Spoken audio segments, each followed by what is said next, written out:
beliau menang dalam keadaan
proses perubahan atau penjinaan dari agresivitas kekuasaan sebelumnya melalui keikutsertaan Pak Prabowo pada pemerintah ini.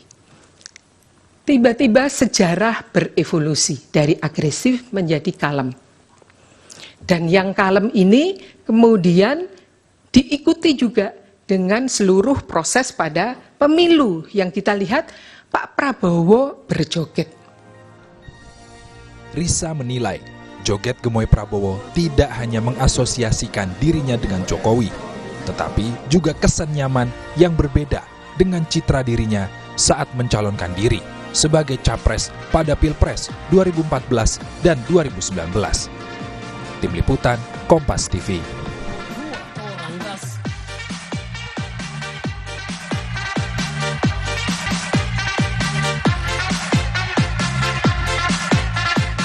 Ya, bagaimana kemudian tujuan dari pembahasan atau hal dari yang disinggung dari para ahli ini mengenai joget gemoy Prabowo di sidang MK?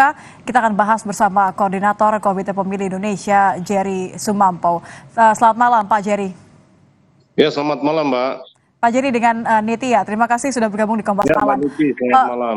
Pak Jerry, kalau kita sama-sama melihat gitu kan ya, ahli membahas perubahan perilaku ya, perubahan perilaku seorang Prabowo Subianto yang dianggap dari agresif menjadi kalem, bahkan dianggap ini berubah citra menjadi gemoy. Menurut Anda, mengapa perubahan sikap yang spesifik terjadi pada Prabowo ini dibahas di sidang sengketa hasil pemilu? Apa tujuannya?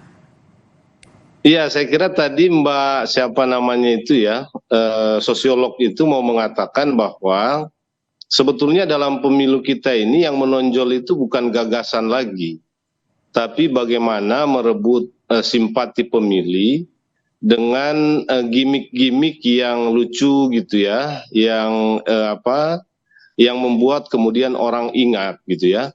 Kan salah satu keberatan dari ibu tadi yang sosiolog itu kan itu ya, Ibu Lisa kalau nggak salah ya, gitu. Jadi dia prihatin karena metode atau model dan pola kampanye dari pasangan Prabowo Gibran itu tidak mengelaborasi dan menawarkan gagasan-gagasan yang mendalam terkait dengan bagaimana masa depan Indonesia ke depan ya.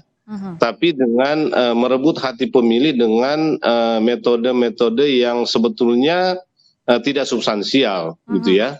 Dan itu yang kemudian lebih disukai oleh publik Indonesia kemudian ya, karena tapi konteksnya apa kalau menurut Anda Pak Jerry? Ini Ibu Risa sebagai psikolog sosial ya, tentu dia akan melihat dari perubahan yang ada begitu, yang kemudian ditangkap oleh masyarakat. Tapi kita akan kembali kepada konteksnya, ini dipaparkan sebagai salah satu bagian dari pembuktian di gugatan sidang hasil pemilu begitu.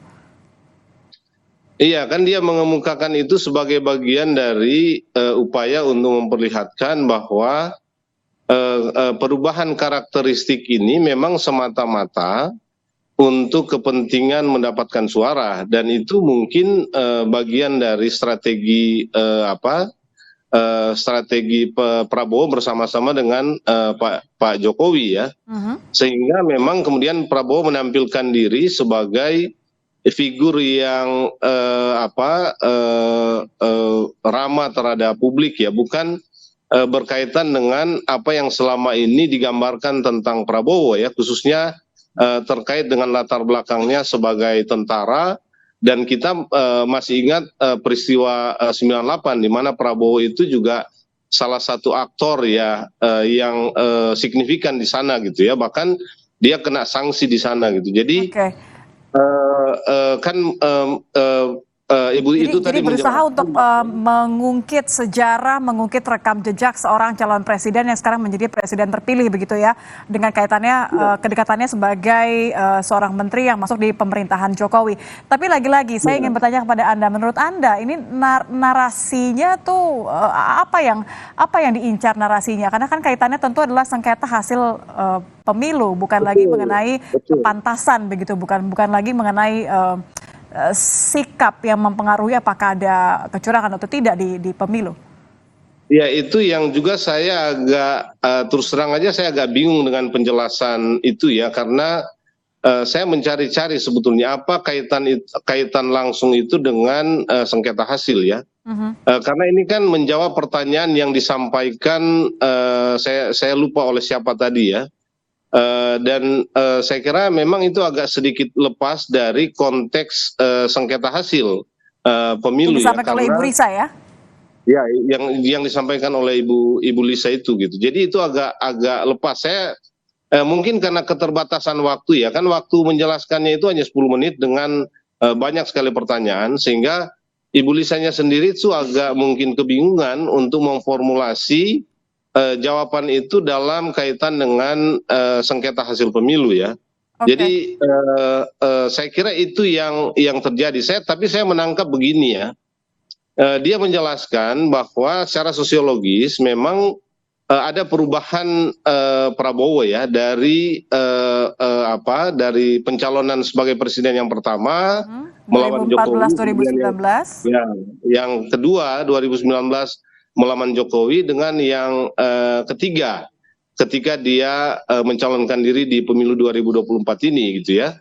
Tapi penjelasan tentang ini memang agak putus menurut saya, dan waktunya sudah habis ya. Sudah habis, atau mungkin saya merasa ya bahwa ada penjelasan-penjelasan yang masih kurang dijelaskan, tapi waktu sudah habis sehingga ya penjelasan waktu berarti. Di sana. Kalau dengan keterbatasan waktu yang disampaikan, kemudian Anda sendiri juga menganggap ini tidak senada, tidak ada relevansinya dengan gugatan hasil pemilu. Anda melihat ini bisa memenangkan atau membantu gugatan tim Ganjar Mahfud tidak di MK? Ya, kalau penjelasan ini memang saya agak ragu ya, tapi kan ini hanya salah satu keterangan ahli ya. Dan itu juga keterangan ahli yang menjawab pertanyaan yang disampaikan ya. Tapi ada banyak keterangan ahli yang lain yang saya kira jauh lebih substansial untuk menggambarkan proses kecurangan yang terjadi itu gitu ya. Nah, jadi kalau dilihat dari keterangan ini memang menurut saya agak lemah. Tapi kan keterangan-keterangan lemah atau karena tidak relevan, Pak Jerry? Membuat pertimbangan-pertimbangan lain ya. Maksud gimana? Lemah atau ini tidak ada relevansinya, tidak relevan dengan argumentasi yang dibangun oleh tim Ganjar Mahfud? Sebetulnya saya kurang melihat ada relevansinya penjelasan ini terkait dengan sengketa hasil dan gugatan 03 gitu ya. Itu yang saya maksud agak lemah ya. Ya, tapi kan ini hanya salah satu penjelasan ya. Ada banyak penjelasan lain dari para ahli yang lain yang jauh lebih substansial. Kalau saya lihat secara tadi saya ikut nonton juga, yang lebih substansial itu memang berkaitan dengan penjelasan ahli yang terkait dengan Sirekap ya. Itu menurut saya jauh lebih substansial. Karena ini berurutan kan, setelah Ibu Lisa itu baru masuk, setelah itu Ibu Leoni ya, yang menjelaskan tentang kecurangan sistematis berkaitan dengan Sirekap itu ya. Jadi Kalau berdasarkan penjelasan itu memang agak apa ya, saya sendiri agak ragu ya. Jadi Karena narasinya apa, kaitannya tujuannya apa, kita belum tahu ya. Kita sama-sama masih mencoba untuk melihat, menerka ini apa yang ditargetkan, persepsi apa yang kemudian coba dibangun oleh tim paling tidak dari Ganjar Mahfud yang menghadirkan psikolog sosial tadi. Terima kasih Pak Jerry sudah bergabung bersama kami di Kompas Malam. Koordinator Komite Pemilih Indonesia, Pak Jerry Sumampo sudah bergabung bersama kami. Terima kasih, selamat malam Pak. Selamat malam. Kami hadirkan informasi lain di Kompas Malam, saudara, diantaranya mengenai polisi yang memeriksa 5 orang yang mengejar dokter muda yang tewas kecelakaan setelah dituduh maling.